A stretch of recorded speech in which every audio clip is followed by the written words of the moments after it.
Daniel Collet, bonjour. Bonjour. Tu as été président d'Indecosa dans une période assez longue, de 2003 à 2009. Qu'est-ce que tu retiens de cette période-là pour Indecosa? Surtout la dimension collective d'un certain nombre d'actions, en général autour des services publics, et à l'époque, les premières mesures de déréglementation de l'énergie, avec la mise en place des autorités de régulation, l'augmentation des prix qui inquiétait beaucoup les salariés. On avait, en lien d'ailleurs avec la Fédération d'énergie, engagé une action des consommateurs pour se positionner contre la privatisation et l'augmentation des tarifs, avec une action politique qui a eu un certain succès. Pétition en toute la France, et dépôt de cette pétition avec une manifestation à Bercy sous les fenêtres du ministère. Et dans les années, donc, quelle année à peu près? Dans les années 2005-2006. Et Bercy avait répondu à l'époque? On avait été reçu par Bercy. Ah oui. Ça ne veut pas dire qu'il avait donné satisfaction à nos revendications, mais on avait été reçu. Déposer les pétitions a été reçu. Et à l'époque, quels étaient les objectifs un peu courants d'Indecosa? Sur quelles revendications essentielles se battaient en dehors de cette bataille précise? Donc, il y avait beaucoup d'actions autour de la défense des services publics, également aussi beaucoup d'actions sur les prix. À l'époque, la problématique était de connaître de quoi étaient formés les prix et d'avoir une espèce de transparence pour les consommateurs qu'on a d'ailleurs toujours pas aujourd'hui.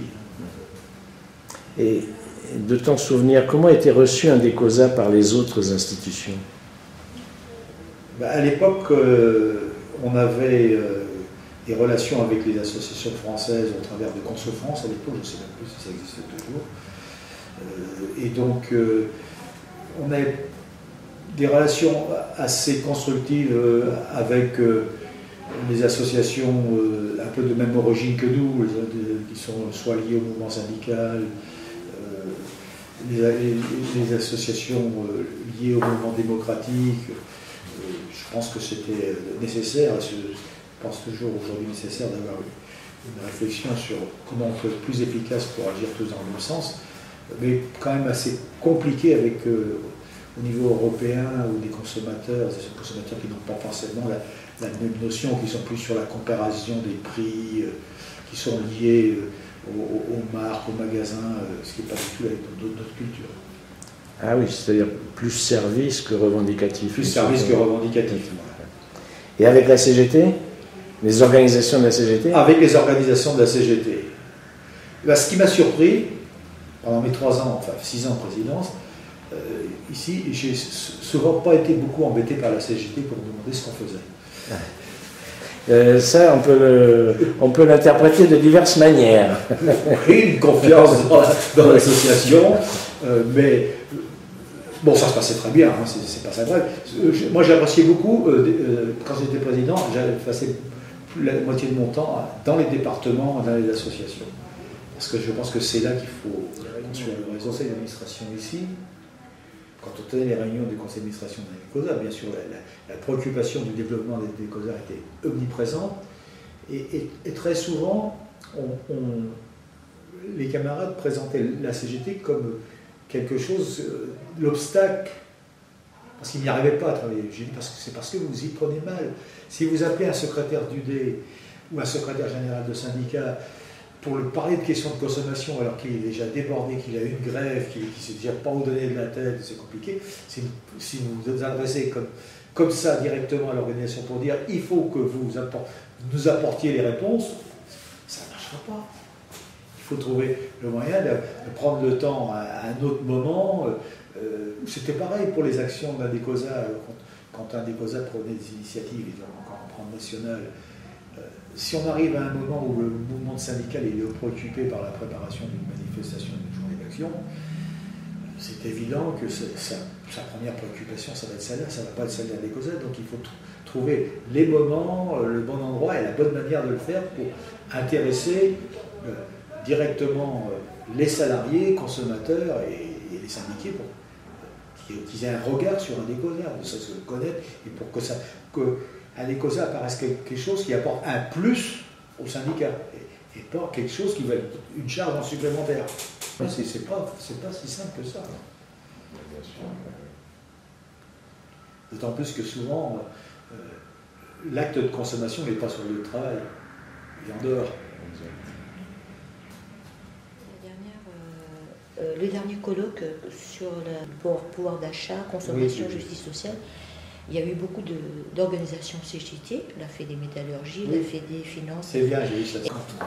Quand on remonte à l'origine de l'action de la CGT sur les consommateurs, c'était un des champs revendicatifs de la Confédé. Pourquoi on s'est mis en association? C'est parce que c'est le cadre juridique de l'époque qui nous l'impose. Parce qu'il fallait être en association pour avoir le droit aux subventions. Et être reconnu dans les instances en tant que consommateur. Mais avant la création d'Adecosa, il y avait dans le secteur revendicatif confédéral, il y avait un espace où on prenait en charge les consommations. C'était directement la CGT qui le portait. C'est vrai que la CGT, elle est capable de faire des choses extraordinaires, mais elle ne peut pas tout faire. Et aujourd'hui, le réseau est quand même assez dense d'Adecosa. Le réseau a toujours été assez dense. Oui. Ah oui, dès l'époque, c'était déjà le cas. Alors, je ne sais pas aujourd'hui combien d'associations, mais bon, il y avait quelques associations qui étaient un peu en difficulté, mais il y avait quand même un réseau assez considérable. Alors, quelle est ton analyse de l'évolution des revendications, des attentes, des préoccupations des salariés dans le domaine de la consommation? Il y a eu beaucoup de choses. Oui, il y a beaucoup de choses. Bien évidemment, la qualité des produits, notamment les produits sanitaires qui sont aujourd'hui au cœur des préoccupations, la provenance des produits, le prix, en liaison bien sûr avec le pouvoir d'achat, et puis la présence des services publics. Je pense que ce sont des grosses questions qui sont d'actualité aujourd'hui, avec un autre champ que sans doute, selon moi, l'association Adecosa n'a pas forcément porté suffisamment, qui est le champ de l'environnement, qui a été un peu laissé à des associations spécialistes, alors que la consommation directement c'est lié à l'environnement autour de la qualité des produits, la sécurité sanitaire. Ce sont des questions qu'on avait du mal quand même à prendre à l'époque. Mais c'est vrai que de façon générale, c'était pas dans le domaine de prédilection de l'activité de la Confédération, de la CGT.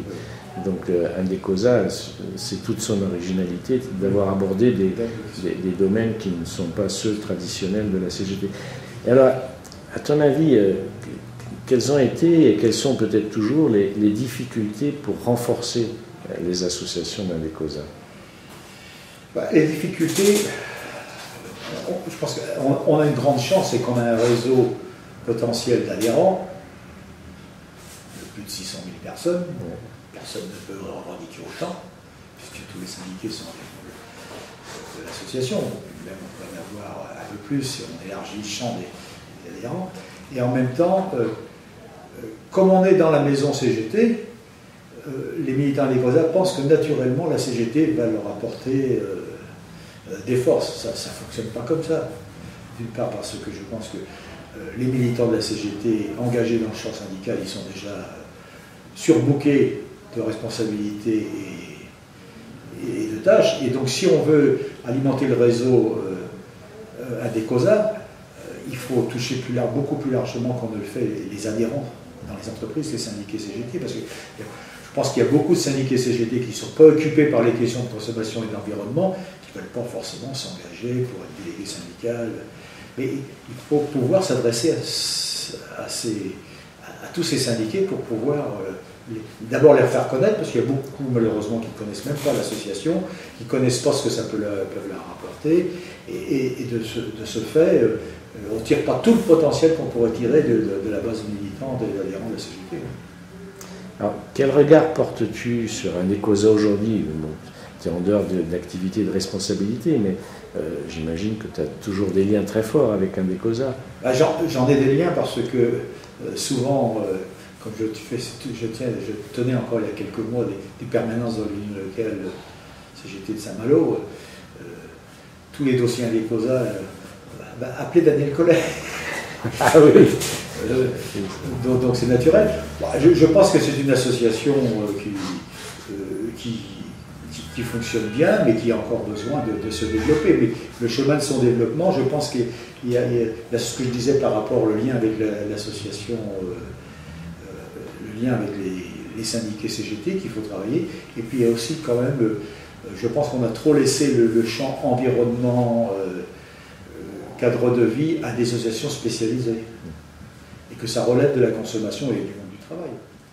Ça, c'était une des questions. Je pense que à l'avenir, c'est peut-être compliqué pour une association nationale, mais c'est une question à travailler, parce que je pense que des subventions publiques données comme ça, uniquement pour le fonctionnement général, c'est de moins en moins vrai. S'il n'y a pas un projet concret, et il y a de l'argent dans le milieu de l'environnement, parce que quand je regarde ce qui touche les associations d'environnement, quand une municipalité ou peu importe un promoteur veut aujourd'hui construire un immeuble, il faut une étude d'environnement. Et donc, il faut la validation consommateur. Et malheureusement, c'est presque jamais un des gros, c'est d'autres qui le font. Et c'est financé. Oui, ça fait partie, c'est budgété. C'est budgété. Et Indecosa, quand même, aujourd'hui, est au cœur de préoccupations qui sont devenues celles de tout le pays, voire de tous les pays. De tous les pays, bien sûr. Et tu imagines un fort développement d'Indecosa dans les années à venir? C'est un besoin. Après, bon, la situation globale du monde syndical, revendicatif, associatif est quand même difficile, parce que les gouvernements en place et les politiques qui sont menées, c'est pas pour favoriser l'action des consommateurs qui portent des valeurs. Un consommateur qui fait uniquement de la comparaison de prix, ça, à la limite, ça ne dérange pas trop. La mise en concurrence, on va mettre en concurrence les consommateurs. Mais c'est pas ça qu'on veut. C'est au contraire, c'est réunir dans un même mouvement consommateurs et producteurs pour pouvoir améliorer les choses, répondre aux besoins.